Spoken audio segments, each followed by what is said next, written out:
Salut à vous et bienvenue une fois de plus sur Santé Globale, la chaîne santé africaine dans laquelle nous questionnons les problèmes de santé qui touchent l'Afrique, qui touchent également le monde entier, des problèmes qui mettent à mal le bien-être sur le continent. Et aujourd'hui encore, les panélistes sont là autour de cette table ronde appelée Afrique, comment vas-tu? Cette table ronde au cours de laquelle nous allons questionner des problèmes de santé qui concernent l'Afrique. Nous allons en faire un tour d'horizon, nous allons faire un décryptage allant de la compréhension des causes des manifestations jusqu'aux conséquences. Et je tiens à vous dire merci encore ce soir parce que vous êtes de plus en plus nombreux à nous suivre dans cette chaîne. Vous êtes de plus en plus nombreux à nous envoyer des messages d'encouragement. Vous êtes de plus en plus nombreux à féliciter le travail que nous faisons. Alors l'équipe Santé Globale ce soir est encore répondu présent au rendez-vous. Ils sont bel et bien là. Ils ont décidé de questionner pour vous aujourd'hui un problème de santé qui galvaude le bien-être social en Afrique aujourd'hui. Et nous allons parler donc,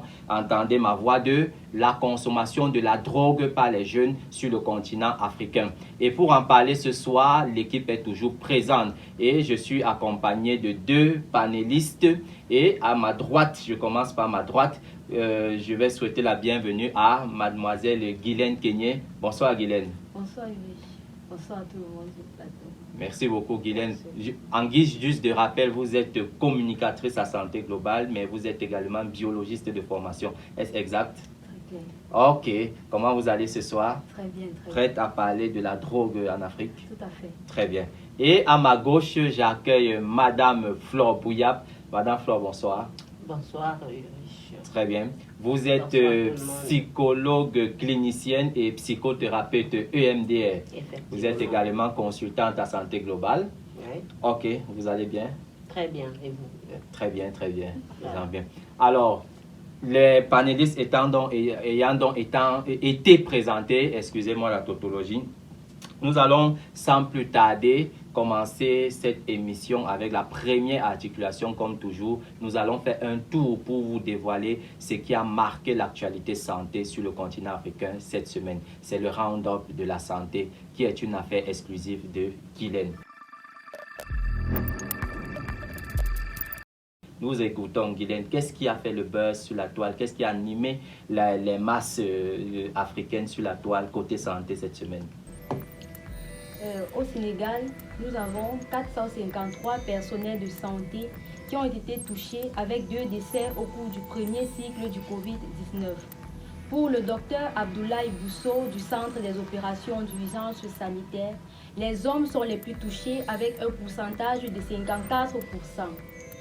Toujours au Sénégal, à travers un don de 200 000 doses du vaccin contre le coronavirus, le président réaffirme son amitié à son Excellence Macky Sall et son attachement à la coopération sino-sénégalaise, un engagement commun résolu à vaincre la Covid-19.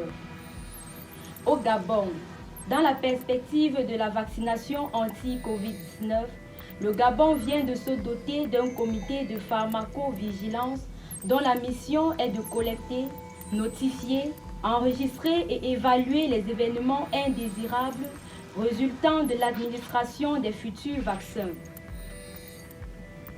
Au Cameroun, le docteur Manaouda Malachi sur sa page Twitter nous dit: conformément à l'avis du Conseil scientifique et du NITAP, les cibles prioritaires pour la vaccination contre la COVID-19 sont les personnels de santé, les personnes de plus de 50 ans avec comorbidité, les personnes vulnérables, les enseignants. Toujours au Cameroun, pour faire face au Covid-19, depuis lundi 8 mars 2021, les dispositifs de lavage des mains sont placés devant toutes les administrations, qu'elles soient publiques ou privées. Le port de masque reste obligatoire dans tous les espaces ouverts au public. En ce qui concerne les cérémonies de mariage et ou de veillée, il n'est recommandé de ne regrouper pas plus de 50 personnes conformément aux très hautes directives du chef de l'État. Merci beaucoup Guylaine pour ce tour de l'actualité. Ce que je retiens, c'est que alors l'Afrique vibre au rythme de la vaccination maintenant. Tout le monde se pose la question de savoir à quand les vaccins sur le continent africain. Beaucoup de pays ont emboîté le pas. Vous parlez du Sénégal qui a reçu déjà des doses, et l'Afrique du Sud également via le dispositif COVAX, qui est le mécanisme qui a été mis sur pied par l'OMS pour distribuer les vaccins dans les pays en voie de développement, c'est ça. Alors, maintenant, nous faisons face à une résurgence de l'épidémie du coronavirus sur le continent africain. C'est bel et bien une réalité. Et des mesures sont prises. Vous pouvez nous rappeler un peu quelles sont les mesures barrières qui ont été dictées par le ministre de la Santé publique, Dr Manaouda Malachi, au Cameroun particulièrement? Oui, le docteur Manaouda Malachi a bien dit, nous devons respecter ces mesures qui sont le port des masques qui sont obligatoires, que ce soit dans des instituts privés ou publics. Les dispositifs de lavage des mains, ils doivent être placés devant toute structure. Il a insisté pour cela parce que déjà, le virus, on peut le transporter sur la main ou alors sur les vêtements ou quoi que ce soit. Donc, on doit laver les mains avant d'entrer dans des administrations, que ce soit publiques ou privées. Avec vous, Madame Flore, j'aimerais bien m'interroger, d'après vous, vous qui côtoyez la société tous les jours, les gens, qu'en pensent-ils du vaccin? Il y a l'adhésion, ils sont impatients que ces vaccins arrivent, ou bien c'est plutôt la méfiance dans les rues en Afrique? Je dirais que c'est beaucoup plus la méfiance. Parce que sur les réseaux sociaux, il y a beaucoup de choses qui se disent. Les gens parlent tellement du vaccin en termes d'intoxication, en termes de contrôle. À travers le vaccin, on va introduire les puces dans les cerveaux. Tout se dit. Ce qui fait que c'est un peu difficile de nos jours d'avoir une idée fixe là-dessus. Mais ce que nous n'allons pas oublier, c'est que au Cameroun, de nos jours déjà, il y a le dépistage, je vais dire presque systématique, qui se fait. Déjà, dans beaucoup de structures, les employés sont obligés de passer par là pour pouvoir... J'ai lu quelque part où on a dit dépistage, traitement et prévention. Très bien. C'est-à-dire, si on se rend compte qu'une personne est positive, déjà sa famille sera prise en charge et pour pouvoir éviter la propagation du fléau. Donc, en termes de vaccin, il y a une polémique autour. Une vraie polémique qui est un vrai défi pour les institutionnels dans les pays d'Afrique, parce qu'ils devront pouvoir convaincre à suffisance les masses que ce vaccin est bénéfique, qu'il n'y a pas une théorie du complot là derrière, une volonté des Occidentaux, des Blancs comme on le dit souvent, de nous importer encore d'autres germes. Surtout que de plus en plus, autour de certains vaccins, il y a une polémique qui naît avec des effets secondaires et tout. Qui font vraiment parler d'eux depuis un certain moment, tant sur les chaînes radio, télévisées, internationales que nationales. Alors, sans plus tarder, nous allons passer à la thématique qui nous concerne ce soir. Et vous l'avez bien sûr deviné, je le disais à l'entame de mon propos, il s'agit ici de la problématique de la consommation des drogues en Afrique, notamment par la jeunesse africaine. Et vous savez que pour tout pays, la jeunesse est considérée comme le fer de lance de la nation, l'héritage, les dépositaires de l'héritage du développement de chaque nation. Comment peut-on construire une nation, comment peut-on construire un continent avec une jeunesse qui a décidé de prendre le chemin de la drogue? On s'interroge dessus ce soir.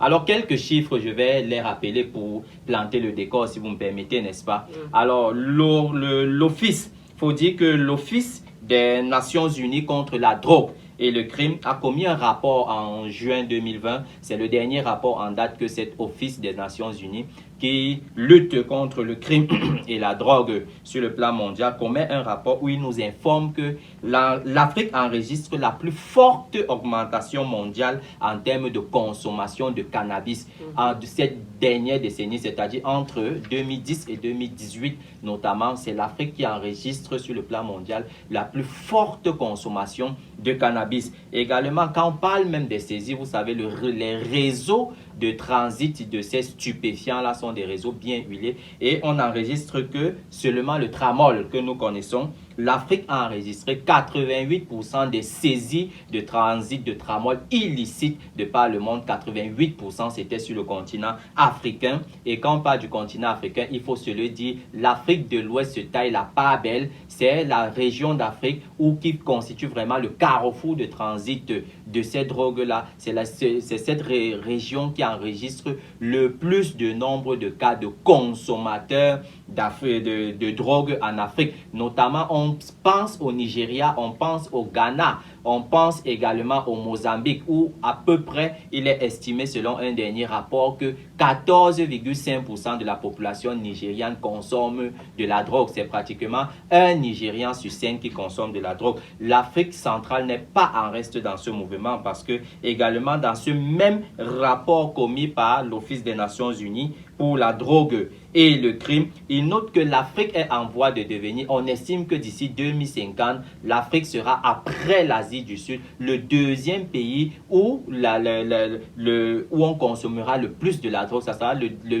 L'Afrique sera le deuxième continent le plus consommateur de drogue dans le monde d'ici 2050. Et en 2018, dans le dernier rapport commis toujours par cet Office des Nations Unies pour la drogue, la lutte contre la drogue et le crime, 10 millions de consommateurs de drogue se comptent parmi la jeunesse africaine. Je dis bien 10 millions de jeunes Africains en ce moment, en 2018, consomment régulièrement de la drogue. Et si ce rapport date de 2018, on peut dire que d'ici à 2020, nous pourrons estimer on pourrait conjecturer être autour de 13 millions de jeunes Africains qui consomment régulièrement, pour qui la drogue est devenue leur plat quotidien, leur petit déjeuner, leur déjeuner et leur dîner quotidien. Alors, nous nous interrogeons donc sur cette problématique aujourd'hui et nous allons commencer avec vous déjà, Flore.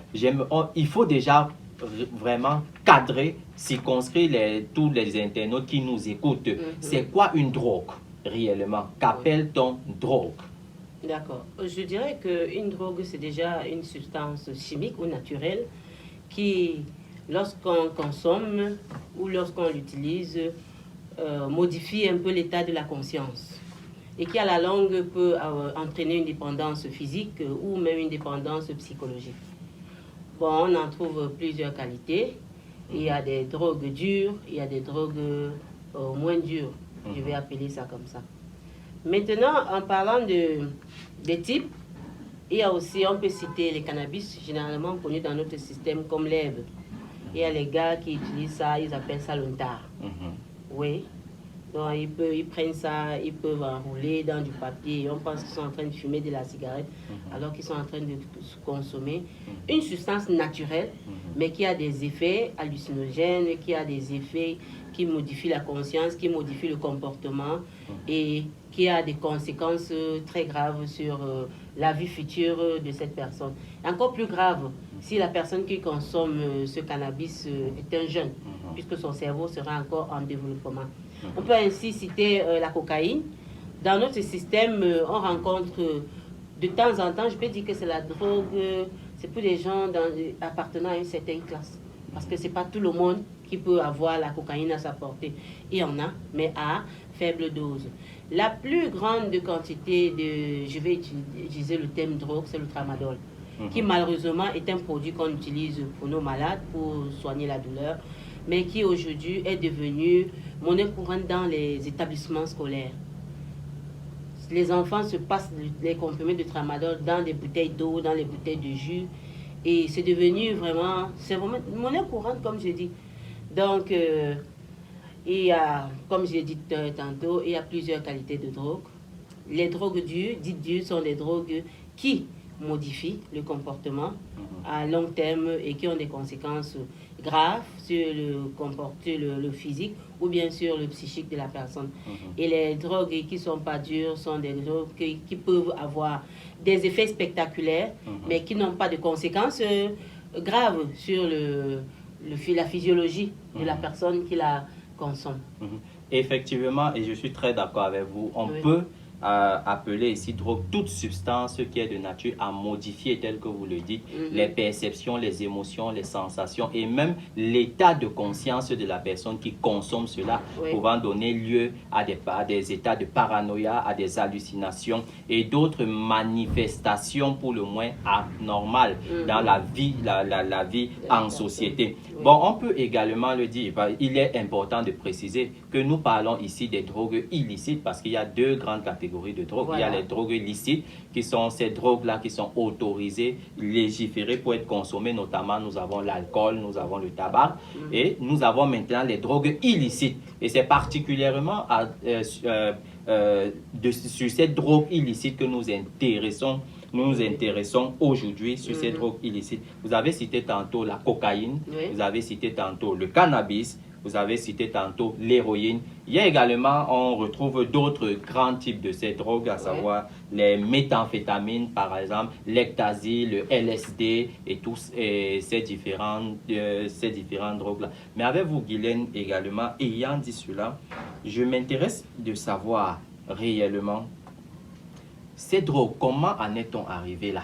C'est-à-dire en Afrique, qu'est-ce qui peut expliquer qu'aujourd'hui, la jeunesse africaine, au lieu de construire son avenir, au lieu de s'adonner à l'école, au lieu également de pouvoir se préparer vraiment à prendre les rênes du développement du continent, a choisi plutôt d'emprunter ce chemin-là, de se dévoyer vers l'usage au quotidien des stupéfiants, la consommation à outrance de ces produits psychoactifs-là. Qu'est-ce qui peut expliquer ce phénomène chez nous en Afrique? Pourquoi les jeunes ont décidé de consommer la drogue? Bon, moi, je dirais que le fait déjà de délaisser les enfants à eux-mêmes, ça peut les conduire à avoir certaines amitiés qui vont les pousser à faire ce qu'il ne faut pas.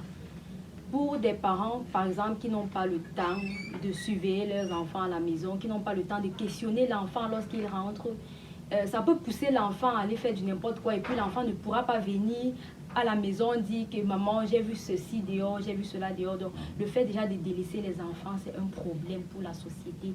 Nos parents, tenons nos enfants à main, posons les questions à nos enfants, ce qu'ils ont vécu dehors. Aussi, nous avons le milieu scolaire, à l'école. À l'école, déjà, beaucoup de choses sont acceptées. À l'époque, je me rappelle quand ma maman me racontait, à leur époque, il n'y avait pas de cantine. Il n'y avait pas de cantine, ils allaient à l'école avec leur goûter. Déjà que l'argent, à l'époque, quand on te donnait 10 francs, tu étais infiniment riche. Quand on te donnait 25, tu étais l'enfant du riche. Donc, à leur époque, il n'y avait pas de cantine. De nos jours, c'est à la cantine qu'on retrouve des personnes qui vendent la drogue aux enfants. Donc, vous voyez que grave, ce sont des parents déjà, des parents qui poussent des enfants à consommer cela. Le tramadol, par exemple, c'est une drogue qui coûte moins cher. C'est accessible à tous les enfants. Même un enfant à qui on ne donne pas de l'argent, il peut s'en en procurer, même par un ami et consort. Donc, dans des cantines, dans les établissements, nous disons non à cela. Chères vendeuses, ne vendons pas de la drogue à nos enfants dans les établissements. Oui, effectivement, on reviendra donc à ces différents conseils que nous pouvons donner. Mais vous incriminez ici la démission parentale. Les parents, selon vous, ont démissionné de leurs responsabilités et les enfants se sont retrouvés à la merci de la société et de tout, effectivement, de toute, on peut dire, la férocité, de toute la sauvagerie qui caractérise la vie du dehors, comme on peut le dire également. Mais vous pensez également que le milieu scolaire, les personnes avec qui nous marchons, la fréquentation amicale est un facteur qui favorise cette consommation de drogue. Est-ce qu'en plus de cela, Flore, vous avez également d'autres hypothèses qui permettent d'expliquer cette recrudescence, cette montée en puissance de la consommation de la drogue par les jeunes en Afrique cette dernière décennie? Oui, Ulrich, je dirais qu'on a un problème de pauvreté caractériel, je peux dire ça comme ça. On a un problème de sous-emploi ou de manque d'emploi qui pousse beaucoup de responsables, de familles à vouloir gagner de l'argent en passant par des réseaux frauduleux. Très bien. Vous voyez un peu. Puisqu'on parle de substances illicites, ils sont obligés de chercher là où ils vont gagner rapidement de l'argent Mais ce qu'ils ne pensent pas, ou bien ce qu'ils ne mesurent pas, ce sont les conséquences que ces gains qu'ils veulent avoir pour eux, pour nourrir leur famille, c'est pour détruire d'autres familles. Donc, il y a aussi le problème de, je vais dire, sous-éducation. Très bien. Oui, les enfants ou bien des personnes qui n'ont pas un bon niveau éducationnel élevé se retrouvent généralement dans le commerce de la drogue ou bien dans la consommation parce qu'ils se disent que ça leur fait des effets, ça leur donne du courage pour faire ci, pour faire ça. Je voudrais aussi compléter les propos de Guylaine en disant que je ne vais pas parler seulement de démission parentale. C'est plus profond que ça. Beaucoup d'enfants qui consomment aujourd'hui, en fait, qui consomment la drogue dans en milieu scolaire, sont des enfants qui vivent de forts troubles affectifs.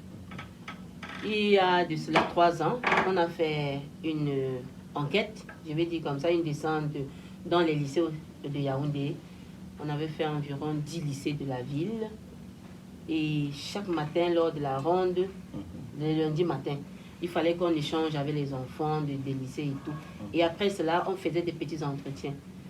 Je vous assure que c'est la catastrophe. Des enfants ont des leaders. Ceux qui leur vendent de la drogue, ils veulent s'identifier à cela. C'est-à-dire l'enfant est capable de faire tout ce que son camarade lui dit parce qu'il veut se faire voir, il veut être comme lui et tout. C'est ça que je dis, c'est très profond.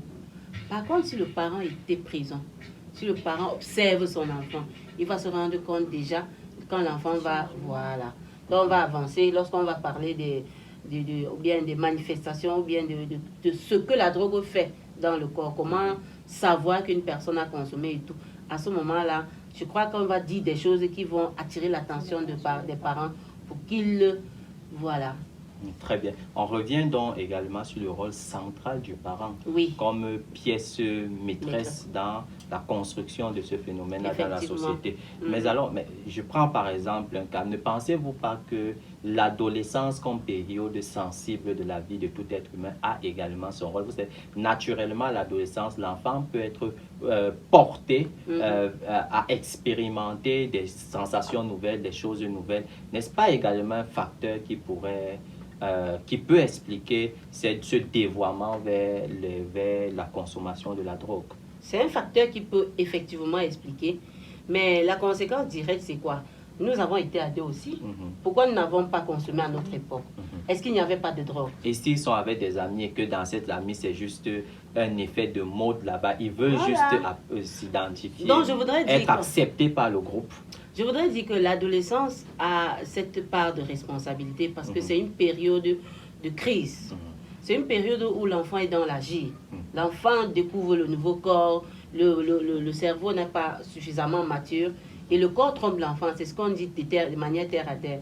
C'est-à-dire cette crise identitaire que l'enfant a, que l'enfant vit dans la période d'adolescence peut le prédisposer à faire beaucoup de choses. À la seule différence que si le parent savait qui est son enfant, lorsque l'enfant se trouverait dans cette difficulté, dans cette crise, le parent l'accompagnerait à vivre cette crise. Donc, c'est pourquoi j'ai posé la question à savoir tout à l'heure, pourquoi nous n'avons pas consommé la drogue pendant qu'on était ados. La difficulté, je vais dire ça comme ça, de nos jours, c'est que nous avons importé des choses de l'Europe sans mode d'emploi. Très bien. Moi, je vais utiliser Vous pensez qu'en Europe, ils ont maîtrisé le mode d'emploi de cette affaire, réellement? C'est vrai que peut-être ils n'ont pas maîtrisé, mais ils ont une certaine manière de faire chez eux. Depuis des lustres, ils parlent de la drogue chez eux, de la consommation de la drogue et tout et tout. Je ne crois pas que les choses ont très changé à leur niveau. Mais nous, ces choses sont en train de changer de mal en pire. Très bien. Mais donc, par exemple, et ça on regarde les jeunes, mais jeunes ne veut pas juste dire adolescents, parce que les chiffres, notamment qui nous reviennent de cet Office des Nations Unies de lutte contre la drogue et le crime, on dit que ce sont les tranches d'âge, c'est entre 15 et 65 ans. Voilà. Si on prend par exemple la tranche de la trentaine en montant, on peut les assimiler à des travailleurs. Oui. Et vous ne pensez pas qu'également dans cette tranche d'âge, peut-être la pression du travail dans un environnement capitaliste, les exigences de résultats pressants souvent et oppressants de la hiérarchie ne peuvent pas pousser quelqu'un pour dépasser, c'est-à-dire dans la volonté de dépasser ses limites, d'améliorer ses performances, à se retrouver à consommer de la drogue? Effectivement, c'est un facteur à ne pas négliger. C'est un facteur à ne pas négliger parce que si déjà que les conditions d'emploi, ou bien les conditions d'emploi ne sont pas les mêmes. Quelqu'un peut avoir un niveau de baccalauréat, on le recrute pour un poste de quelqu'un qui a un niveau BEPC. Nous savons ça. Et lorsqu'on le recrute avec quelqu'un, à ce poste, on va lui demander de fournir les efforts de quelqu'un qui a un niveau de licence. Ça, c'est notre système. C'est-à-dire, rien ne va dans les normes. Et cette personne se sentant à un moment donné acculée peut céder à cette tentation. Je dis bien céder. Pour d'autres, ils se disent que c'est pour se donner un peu de courage, un peu de force pour pouvoir aboutir. Mais ils ne se rendent pas compte des conséquences que cela doit avoir pour eux et pour leur famille à la longue. Très bien.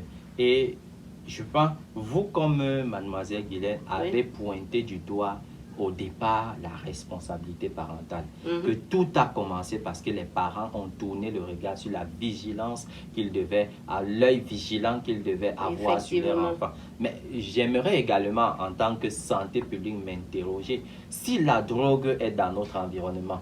Peut-être qu'à votre époque, vous n'avez pas consommé parce que la drogue ne courait pas autant les rues que maintenant. Mais si aujourd'hui, dans notre époque à nous, la drogue court les rues, à chaque point de rue, vous pouvez avoir un distributeur de ces substances-là.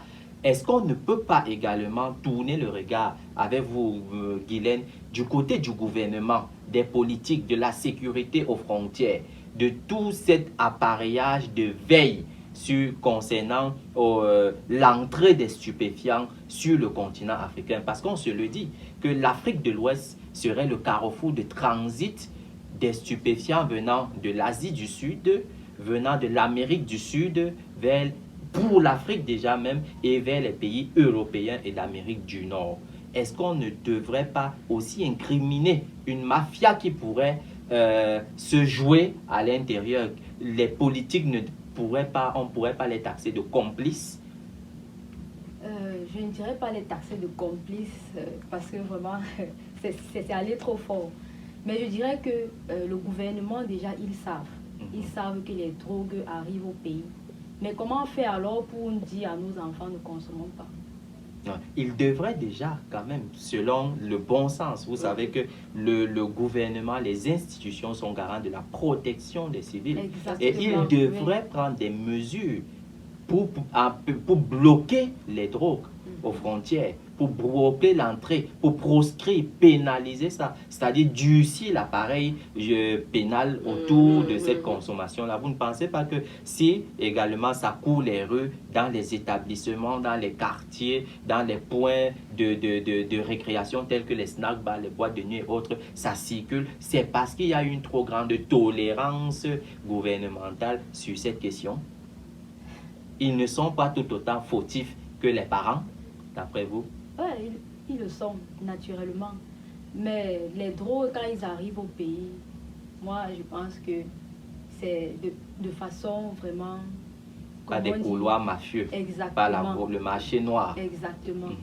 Et c'est vrai, les autorités, ils sont au courant de ça. Mais c'est un commerce que les autorités aussi, eux, ils mènent. C'est leur part de commerce. Il y a de la corruption là-dedans. Exactement. Le Cameroun, c'est ça. Le Cameroun, c'est la corruption. L'autre là, alors, on ne peut pas démentir. Donc, les autorités, ils le savent. Donc, je ne sais pas comment on pourra faire pour essayer de stopper cela. Je ne pourrais pas dire mon mot là. Oui, je pense que Flore va compléter un peu tes propos, Guylaine. J'ai eu à faire une expérience à Batouri, à la frontière de la Centrafrique, parce qu'on a eu à travailler dans des sites avec des personnes réfugiées de la Centrafrique, dans un programme c'est quoi là? Un programme. Vous allez vous souvenir et puis... Voilà. Alors, ce que j'ai constaté là-bas, c'est que beaucoup de jeunes centrafricains qui étaient supposés être dans un état de santé précaire consommaient à outrance des substances illicites, des stupéfiants. Alors, à la question de savoir comment est-ce qu'il s'est procuré ces substances, c'était à travers la frontière. Il y a la frontière et il y a la douane. À la frontière, il y a la sécurité. Donc, c'est important ce que Euris dit. Le gouvernement devrait mettre en place des méthodes, des techniques pour filtrer la frontière de telle sorte que ces substances ne puissent entrer. Il y a consommation parce que c'est présent, ça c'est sûr. Mais ils peuvent faire de telle sorte que ça n'entre plus. On ne peut pas dire que quelqu'un laisse sa porte ouverte et demain se sent surpris que chez lui, tout le monde est passé, le bandit est venu ramasser, je ne sais pas, tout le monde se sert comme il veut chez lui. On devrait protéger nos frontières parce que c'est la porte d'entrée de toutes ces substances. Il est bien vrai qu'on en cultive une petite quantité, généralement le cannabis. On en cultive chez nous, mais... Et le cannabis, il faut se dire, c'est la drogue la plus consommée sur le continent, hein, le cannabis. Oui. Ensuite vient le tramol depuis quelques années. Donc, le gouvernement devrait mettre en place des méthodes de filtrage. Ils doivent traquer, c'est le thème que j'ai cherché depuis, ils doivent traquer tout le monde qui est dans la chaîne de la production et de la consommation de ces substances. Très bien. On va commencer par là. Sinon, on est parti. On est foutu, c'est le thème même. Nos enfants vont devenir quoi d'ici 30 ans? Puisque ces substances prennent le contrôle du cerveau. À un moment donné, l'enfant est devenu dépendant. Très bien. Tout l'espoir qu'on avait pour cet enfant. Et donc, effectivement, avec vous, nous allons rappeler pour la gouverne de tous ceux qui vous regarderont cette vidéo que quand nous parlons de drogue illicite ici, nous faisons référence au cannabis, nous faisons référence à la cocaïne, nous faisons référence à l'héroïne, nous faisons référence à la méthamphétamine, nous faisons référence au LSD, nous faisons référence surtout au tramol également qui prend de plus en plus de l'ampleur dans nos sociétés. Nous faisons également référence au col fort que les jeunes sniffent, là que nous avons des sépados, des marchés qui sniffent cette colle forte-là, effectivement. Et également, nous faisons référence à l'ectasie. Bon, et vous, dans cette entente, on incrimine, on dit les origines sont donc multifactorielles. Il y a les parents qui ont démissionné de leurs responsabilités. Il y a le gouvernement qui semble avoir démissionné également. Il y a également...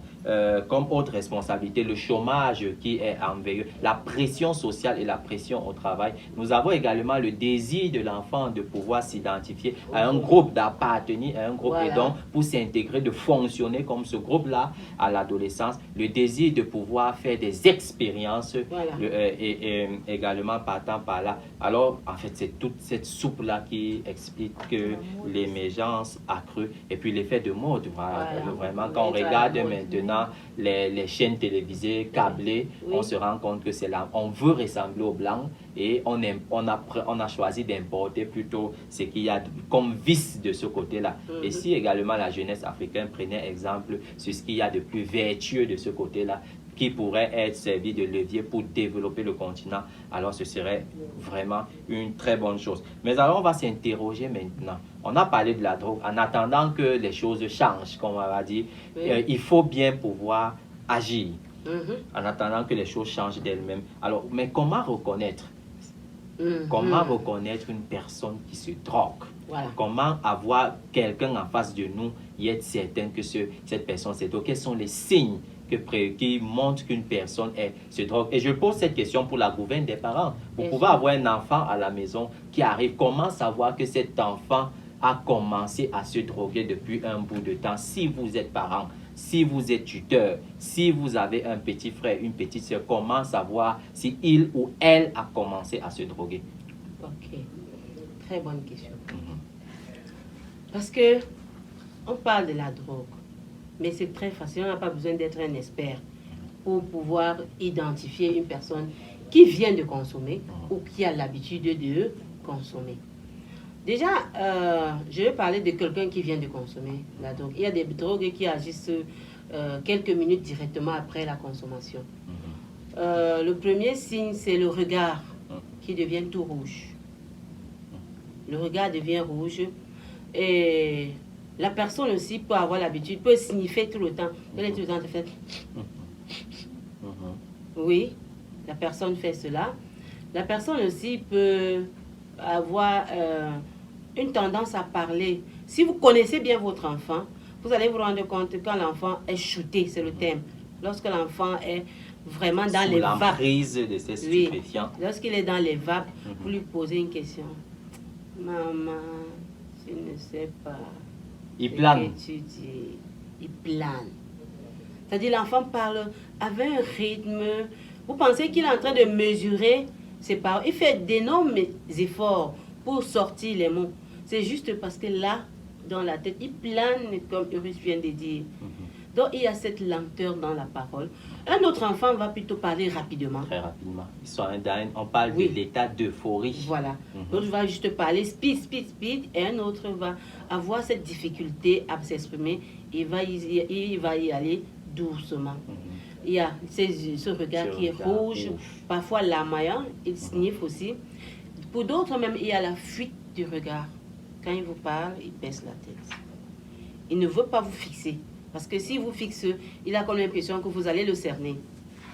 Donc, il y a aussi le comportement. Et il y en a qui sont agités. Donc, il peut... À la limite violent, ça, il faut le dire. Oui. Donc, là, je vais même plutôt dire, ça va peut-être dépendre du motif qui a poussé l'autre à consommer. Parce que si l'autre, celui qui consomme, a voulu prendre une décision, peut-être je vais bagarrer avec tel, je vais agresser telle personne. Ça veut dire, le consommer pour lui, il va lui donner le courage de. Vous voyez un peu. Lorsqu'il est dans cet état second et qu'il ne peut plus se contrôler, il va juste impulser cette action qu'il avait au départ. Voilà. Donc, il y a aussi d'autres éléments qu'on ne doit pas négliger ici. Il y a, j'ai parlé de la fuite de regard, il y a la fatigue. Votre enfant, qui d'habitude est vigoureux, tonique, vous vous rendez compte quand vous rentrez chaque fois du travail, il est couché au canapé, il dort. Il est dans sa chambre en train de s'endormir. 2, 3, 4, 5 jours, posez-vous des questions. Essayez de vérifier s'il n'y a pas au moins 3 ou 4 signes que nous venons de donner là, qui peuvent vous indiquer que non, celui-ci là, il y a quelque chose qui a changé. Il y a aussi l'hypersomnie, comme je venais de dire, il y a même l'insomnie pour d'autres. Il y a l'insomnie. Justement, lorsque le trouble de comportement s'y mélange, l'insomnie doit s'installer. Donc, non. En fait, ce qu'on peut dire à tout le monde, à chaque fois que vous observez un changement brutal de comportement sur votre enfant, entre autres causes, il faut suspecter peut-être la consommation de ces stupes. Parce que quand ils vont le faire, ils ne vous disent pas. Non, jamais. Et très souvent, même quand vous posez la question, ils sont d'abord dans le déni, ils vont mentir, ils vont afficher de la kleptomanie. On parle plutôt de la mythomanie. Oui. Ils ne vont pas dire la vérité. Il y a le regard rouge, mais parfois aussi quand même, Guylaine, la bouche est souvent très noire, elle devient très sombre. Là. Pour ceux qui... Par exemple, l'herbe, quand le cannabis sous forme d'herbe qui se fume, il devient tout noir. Ils ont aussi parfois... Là, c'est quand c'est à une fréquence élevée, en fait. C'est quand c'est à une fréquence élevée. Pour le tramol, vous ne verrez pas la lèvre noire. Oui. Et ils ont aussi les nausées.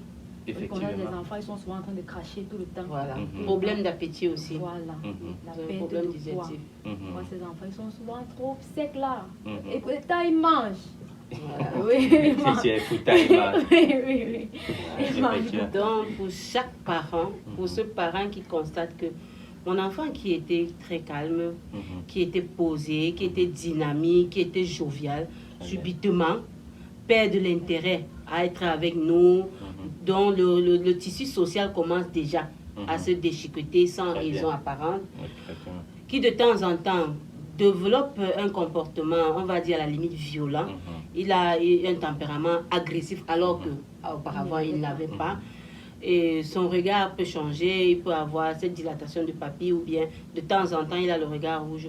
Et surtout sa manière de s'exprimer. Soit c'est rapide, soit c'est calme. Ce parent doit observer. J'ai suivi quelque part que lorsque l'enfant assis et ça, il peut avoir un problème.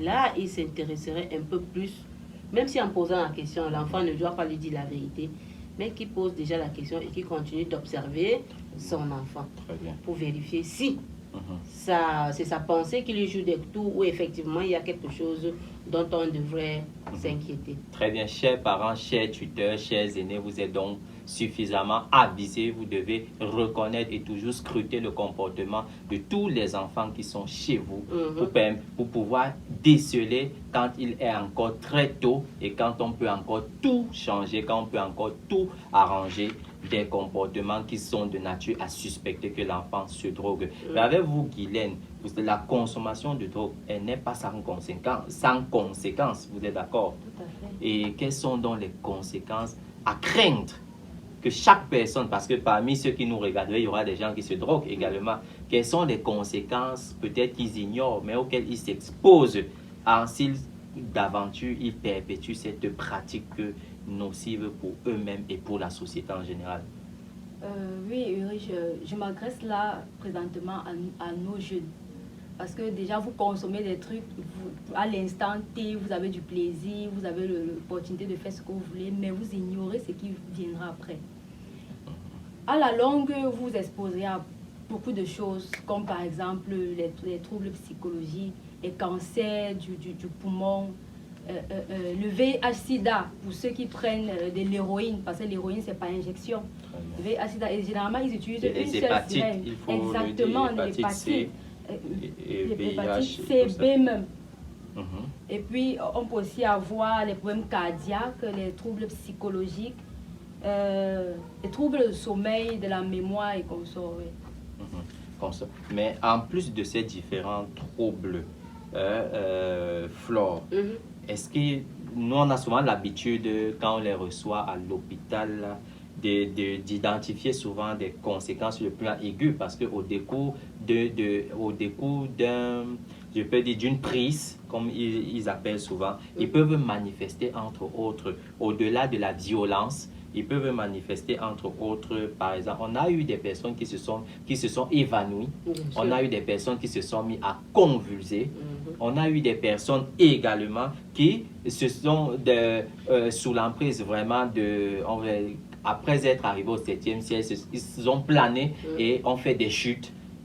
Et on fait des chutes avec des accidents divers. D'autres se sont cassés la main au décours d'une chute. D'autres ont eu des traumatismes crâniens au décours d'une chute. Autant de conséquences sur le plan aigu. Au-delà vraiment de toutes les conséquences indirectes liées à la violence et les blessures qui peuvent arriver lors des rixes et tout cela. Mais sur le plan à long terme, qu'est-ce qu'il faut craindre? À long terme, qu'est-ce qu'il faut craindre chez ces personnes? Déjà, s'agissant des jeunes, à long terme, on va se rendre compte qu'il y a le décrochage scolaire. Le décrochage scolaire. Il y a le décrochage scolaire qui est l'un des facteurs indiquants de ces enfants, parce qu'à un moment donné, c'est quoi? L'école, s'il ne me plaît plus. Tel professeur a fait telle chose. Moi, je ne veux plus tel professeur. Et le parent qui ne comprend pas ça peut se retrouver en conflit avec les éducateurs des enfants. C'est-à-dire, il se retrouve en train de changer d'établissement. Au cours d'une année, il change 3 à 4 établissements pour ce même enfant. Et à la longue, l'enfant n'est plus. C'est-à-dire, il n'a plus cette envie d'aller à l'école parce qu'il trouve toujours une raison. Il y a une autre conséquence directe, l'absentéisme à la maison. C'est-à-dire, l'enfant sort, et on ne sait pas où il va, et à un moment donné, il revient. Et ces sorties sont toujours de manière inopinée. Vous voyez un peu. C'est-à-dire cet enfant qui avait l'habitude de vous dire où il va, de vous raconter un peu, de vous parler de ses amis, il a maintenant cette tendance à changer des amis. Ce n'est plus le même groupe d'amis. C'est que maintenant, c'est avec tel groupe, et puis demain, c'est tel autre groupe. Vous ne pouvez plus maîtriser qui est votre enfant. Il faut quand même le dire, effectivement. Oui. Parfois, quand vous voyez ces amis qui viennent lui rendre visite à la maison, ils sont tellement louches à première vue que vraiment leur regard vous inquiète déjà. Et vous savez que votre enfant, là, il est entre de très, très mauvaises mains. Ça, il faut le dire. Oui. Donc, il y a ça. Et comme Guylaine l'a dit tout à l'heure, il y a beaucoup de maladies psychologiques qui peuvent en découdre, notamment la dépendance. La dépendance. Vous savez, la drogue, les substances illicites agissent sur le cerveau comment? Ça touche le système de récompense.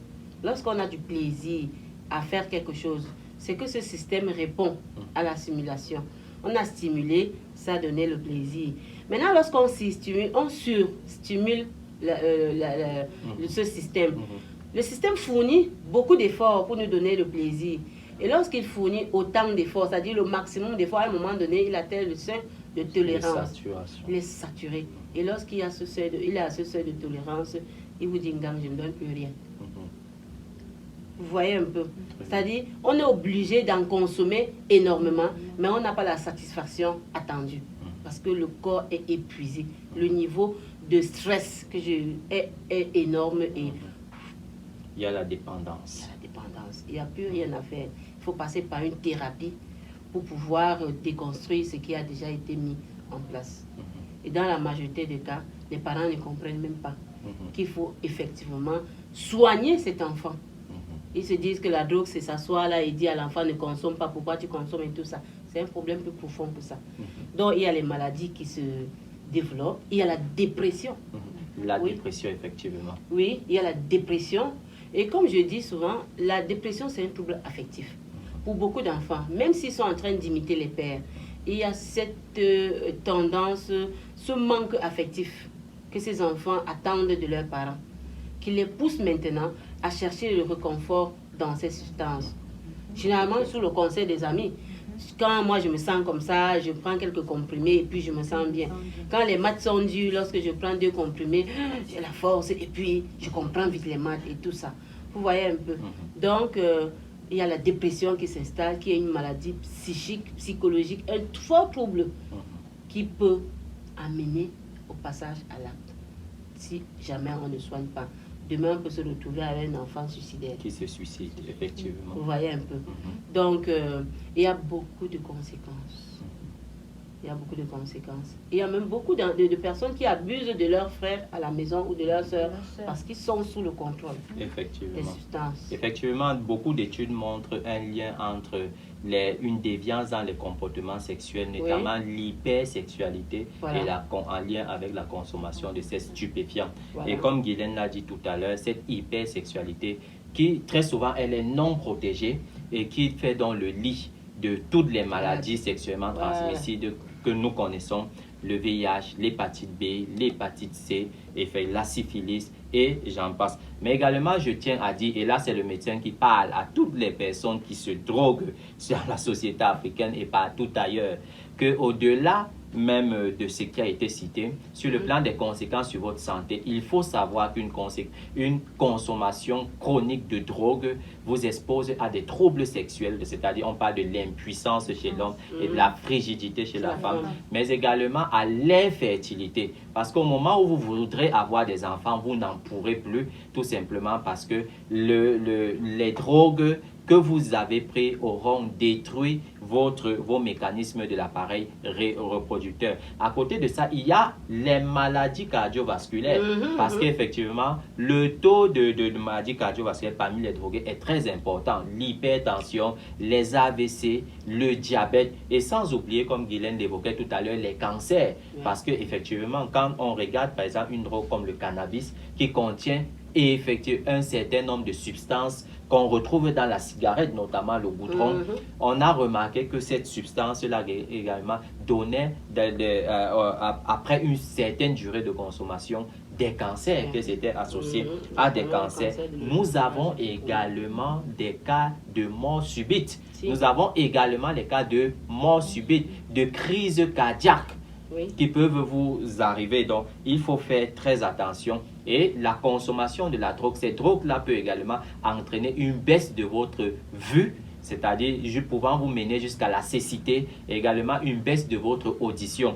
Et ça, c'est quand ça n'a pas détruit au passage vos performances intellectuelles. Parce qu'au-delà de la dépression, au-delà de ces autres troubles psychologiques, il ne faut pas passer à côté des troubles de la mémoire chez ces personnes qui perdent très souvent la mémoire. À côté également, nous avons les tendances psychotiques qui peuvent naître de cette consommation accrue de stupéfiants, des personnes qui sortent complètement de la réalité et finissent par vivre permanemment dans les hallucinations, dans la paranoïa et on en passe. Mais également, quand on a dit tout ça, on ne peut pas, après avoir disons, aviser autant, après avoir informé autant la population africaine, on ne leur donne pas des solutions.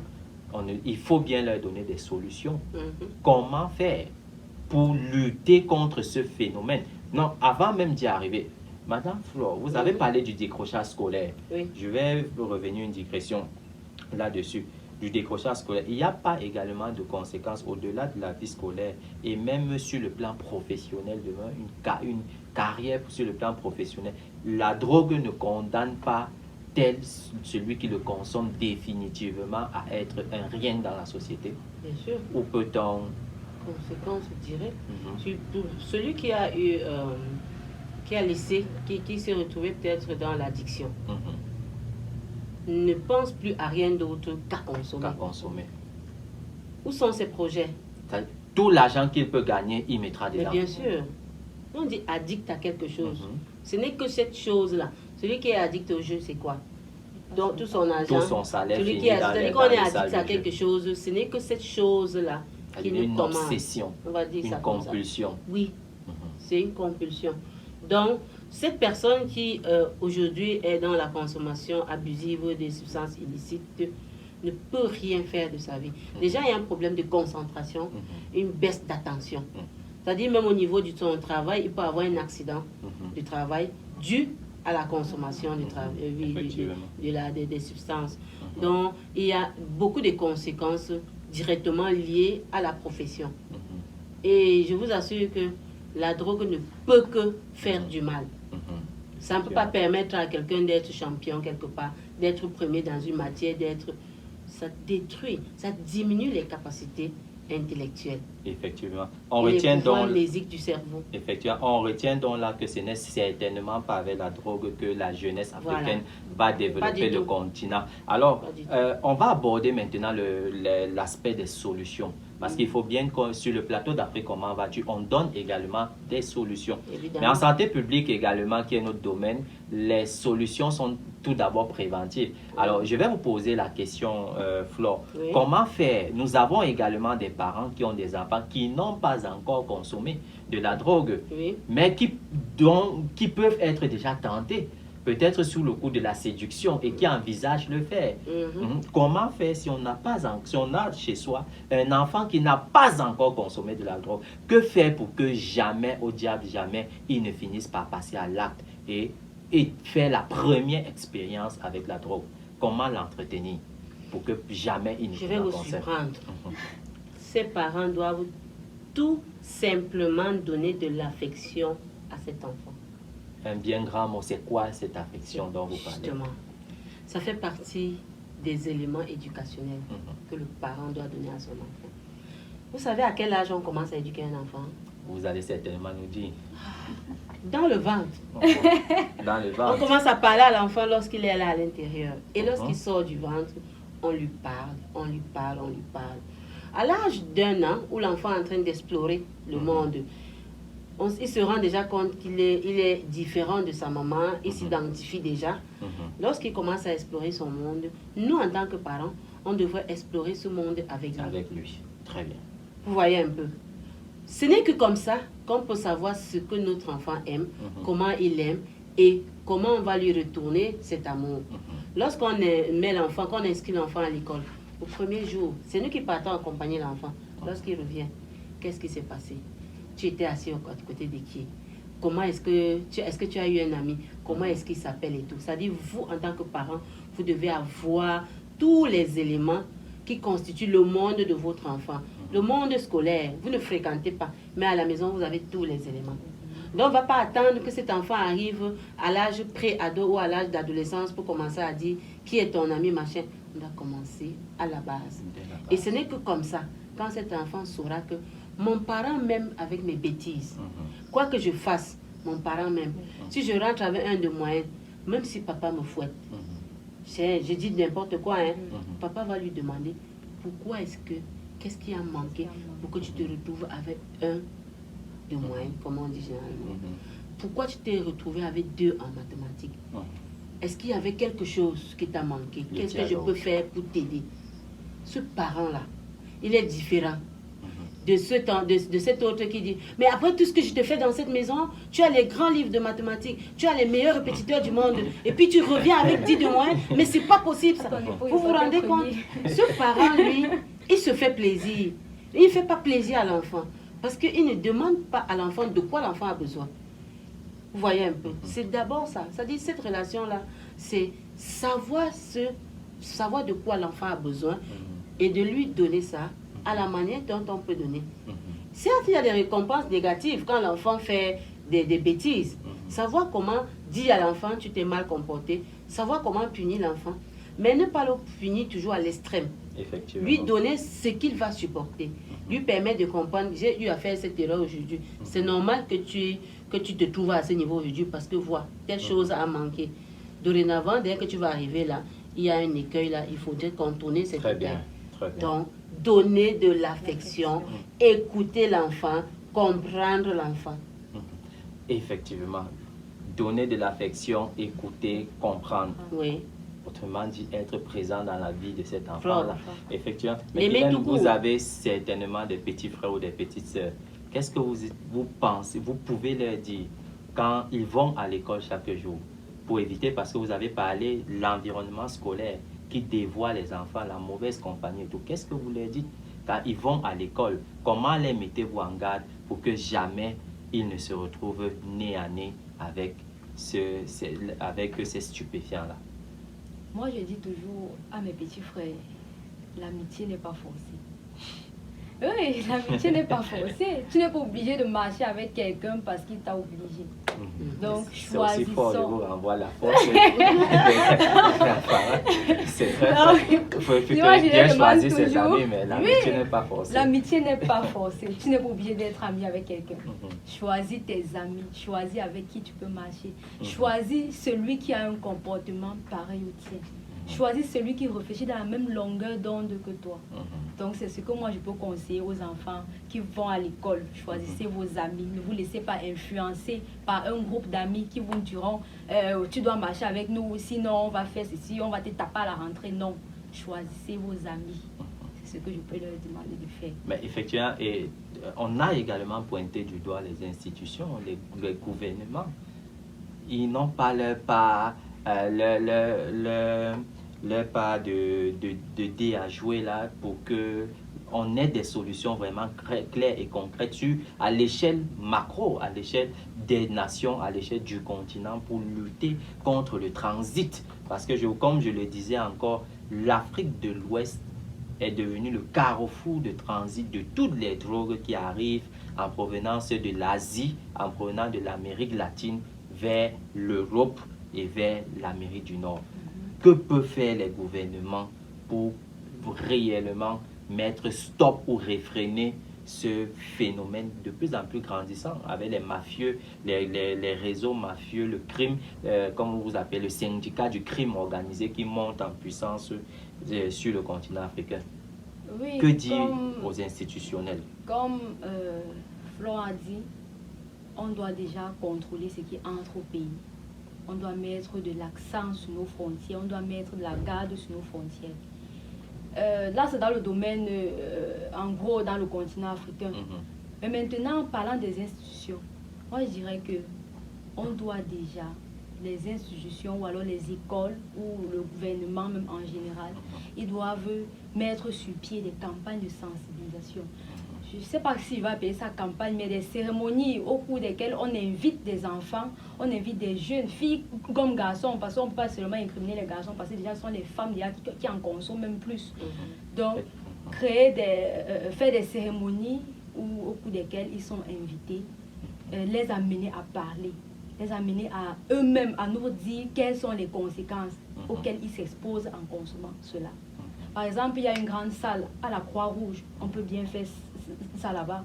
On invite, on donne des invitations dans des établissements où le proviseur serait là pour dire aux enfants, non, il y a une cérémonie à la Croix-Rouge, à la salle de fête de la Croix-Rouge, où les enfants sont amenés à s'exprimer, sont amenés à dévoiler tout ce qu'ils ont, tout ce qu'ils vivent dans les campus. Merci beaucoup, Guylaine. C'est très important ce que vous dites. Avec vous, Flore, est-ce qu'on ne pense pas... On entend tous les jours dans tous les pays d'Afrique, on vote de nouvelles lois à l'Assemblée nationale. Est-ce que les représentants du peuple, les députés, les sénateurs ne doivent pas réellement se pencher sur la question de la drogue en Afrique et légiférer là-dessus? c'est quand même 10 millions, environ 10 à 12 millions de jeunes Africains en 2020 qui consomment régulièrement cette affaire. Ne doit-on pas également légiférer là-dessus? Est-ce que les politiques ne doivent pas réellement durcir la pénalisation de cette affaire dans les États africains? Est-ce qu'on ne doit pas durcir là-dessus? Riche, vous me faites sourire. Vous savez pourquoi? Parce que je crois que il y a beaucoup de lois qu'on a déjà votées concernant cette affaire de consommation de substances illicites. Mais est-ce qu'on les applique? Le problème au niveau de l'application de ces lois. C'est l'application. Parce qu'ils ne sont pas étrangers à tout ce qu'on vit. Ils vivent la même réalité que nous. Je vais dire quelque chose. Les enfants que je vais qualifier, entre parenthèses, entre guillemets, d'enfants de bourse, sont ceux qui souffrent le plus de la consommation de ces substances. Les enfants des riches, des classiques. Parce que les parents sont à la recherche de l'argent et ils se disent que c'est en offrant une voiture à un enfant, une paire de chaussures de 45 000, un habit de 160 000 et je ne sais quoi, des domestiques par-ci par-là. C'est ça qui va combler l'affection qu'ils devraient donner à cet enfant. Et à la longue, ces enfants se retrouvent dans un vide affectif. Vous voyez un peu, ils cherchent maintenant à tromper ce vide-là, à se donner une contenance et hop, on pense. La société civile n'a-t-elle pas un rôle à jouer dans tout ça? Bien sûr, la société civile a un rôle à jouer. Déjà, en amplifiant cette idée de sensibilisation dont parlait Guylaine, il faudrait qu'on l'amplifie. Moi, je crois plutôt que le gouvernement devrait mettre en place tout un carnaval de sensibilisation dans tout le pays et de pouvoir donner des exemples. Je vais vous citer un exemple, ce n'était pas pour les drogues illicites. Vous connaissez ce qu'on appelle le punch? Le punch. C'est une mixture d'alcool. Les enfants mélangent de l'alcool, je ne sais pas moi, avec du lait et plein de choses, et puis ils en consomment. Alors, j'ai reçu un enfant, ça fait 4 ans aujourd'hui, qui a perdu la vue. Il est devenu aveugle, On parlait sans de rappel. Comme Sans rappel, c'est-à-dire tous les nerfs oculaires ont été grillés parce qu'il a consommé, je crois, 4 ou 5 verres d'une mixture comme ça. Qu'est-ce qu'ils ont fait? C'était en décembre 2017. Ces enfants ont fabriqué le punch pour la fête de fin d'année. Lui, il était dans l'organisation. Ils ont eu la meilleure idée. L'idée géniale d'acheter l'alcool à brûler parce que ça coûtait moins cher. C'est comme ça qu'ils ont mélangé cet alcool à brûler. L'alcool à brûler, je crois, c'est 90 degrés. 90, vous voyez oui. un peu. Ça qu'ils ont dû mélanger avec du lait, je ne sais quoi et tout. Ils ont passé la nuit à boire et lui, il en a consommé 4 ou 5 verres. Et puis aujourd'hui, il est dans une structure de déficient visuel à l'heure où je vous parle. Parce que ayant reçu cet enfant, j'ai dû appeler dans un établissement un responsable, voilà, des déficients visuels. Et c'est comme ça qu'on lui a fait ce qu'on appelle la réhabilitation. Très bien. Vous voyez un peu. Aujourd'hui, il fréquente, parce que je prends toujours de ces nouvelles. Il fréquente et tout, mais il utilise déjà sa canne. Très bien, Flore. Donc, on devrait faire une campagne de sensibilisation pour dire aux jeunes, voilà ce que tu risques quand tu fais ça. Et aussi faire une campagne de sensibilisation pour les parents. Reprenez vos rôles de parents. Ne laissez pas les nounous, les premiers fils, les tontons et les nièces s'occuper de vos enfants. Prenez vos rôles en main.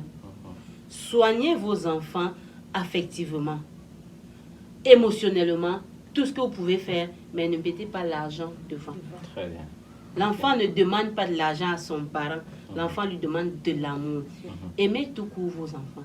Et vous savez que aimer c'est quoi? Il y a un collègue qui a dit aimer c'est donner, aimer c'est écouter, aimer c'est comprendre, aimer c'est refuser. Aimez vos enfants. Vous allez vous rendre compte que vous allez gagner beaucoup. Tant la famille que les enfants. Très bien, très bien. À toi, on reste sur, on est émerveillé à vous écouter. On pourrait encore le faire toute la nuit et pendant encore plusieurs heures, si ce n'est plusieurs jours. Alors, on reste avec vous et votre mot de fin alors. Alors, je dirais que merci déjà à Santé Globale d'avoir pensé à ce thème qui est brûlant. Oui, et je pense que les parents gagneraient beaucoup à prendre du temps de suivre cette émission jusqu'à la fin. Et ceux qui ont des difficultés peuvent consulter les responsables de Santé Globale pour une suite. Si votre enfant est déjà dans l'addiction, votre enfant est dans la consommation de peu importe le type de substance qui peut avoir un impact sur son développement ou sur sa vie, cherchez à rencontrer un spécialiste qui va vous aider à aider cet enfant. Ok, nous allons sortir de cette émission avec vous, Guylaine. Qu'est-ce que vous dites à cette Afrique-là comme mot de fin pour endiguer le phénomène de la consommation accrue de drogue illicite par sa jeunesse? Moi, je vais m'interroger là aux jeunes. Je vais vous demander de prendre conscience que ce que vous êtes en train de consommer ou alors que vous apprêtez à faire, parce que je sais qu'il y a certaines personnes qui sont en train de prendre l'élan pour pouvoir rejoindre ces clans-là. Donc, que vous apprêtez à faire, que c'est un très mauvais chemin. Ne fais pas ça. Oui, ne fais pas ça. C'est un très mauvais chemin. Donc, vous avez eu à écouter les conséquences de tout cela. Donc, je vous invite à ne vraiment pas à accéder à ce chemin-là. Et pour ceux qui consomment, je vous demande d'arrêter. Et s'il faut rencontrer des personnes à qui vous pouvez vous confier, vous pouvez vous confier par exemple à vos parents. Si vous avez peur, il y a des personnes à qui vous pouvez faire vraiment confiance et vous confier. Vous dites d'abord intérieurement, je veux arrêter. Parce que si déjà toi-même tu ne te dis pas dans ton cœur, je veux arrêter, tu ne pourras jamais arrêter. Donc, chers jeunes, arrêtons de nous détruire. Merci beaucoup, Guylaine. Chers jeunes, arrêtez de vous détruire. Alors, en guise de mot de fin, on va dire qu'aujourd'hui, 2021, c'est à plus de 13 millions de jeunes en Afrique qui consomment de la drogue régulièrement. Plus de 13 millions de jeunes. Mais comment l'Afrique peut-elle se développer avec une jeunesse qui a choisi la voie de la drogue? Comment l'Afrique va-t-elle se développer avec une jeunesse qui entre dans l'automutilation? Comment l'Afrique va-t-elle se développer avec une jeunesse qui détruit elle-même sa santé, qui s'auto-détruit? Alors les gouvernements africains doivent se pencher réellement sur ce problème qui est devenu aujourd'hui en Afrique un problème de santé publique, parce que selon le rapport de cet Office des Nations Unies de la lutte contre la drogue et le crime, on dit que d'ici 2050, si les politiques ne font rien sur le plan africain, si les députés et les sénateurs ne font rien, si la coopération internationale ne fait rien, si l'Union africaine ne fait rien, si les organismes régionaux d'Afrique ne font rien, alors, et si les parents, vous ne faites rien, si la société civile ne dit rien, si vous-même les jeunes ne prenez pas conscience, alors l'Afrique passera deuxième continent le plus consommateur de drogue d'ici 2050. Mais encore, il n'est pas trop tard aujourd'hui, nous pouvons tout changer, nous pouvons encore modifier la cadence, nous pouvons encore changer de voie. Il ne tient qu'à nous tous de faire ce qu'il faut. Alors, et je terminerai par dire toujours, il n'y a rien de plus important pour toi, il n'y a rien de plus important pour un pays, il n'y a rien de plus important pour un continent que la santé de ses populations. Parce que la santé, c'est l'étape primaire par laquelle passe le développement d'un État, d'un continent et du monde. À très bientôt dans une prochaine sortie d'Afrique. Comment vas-tu?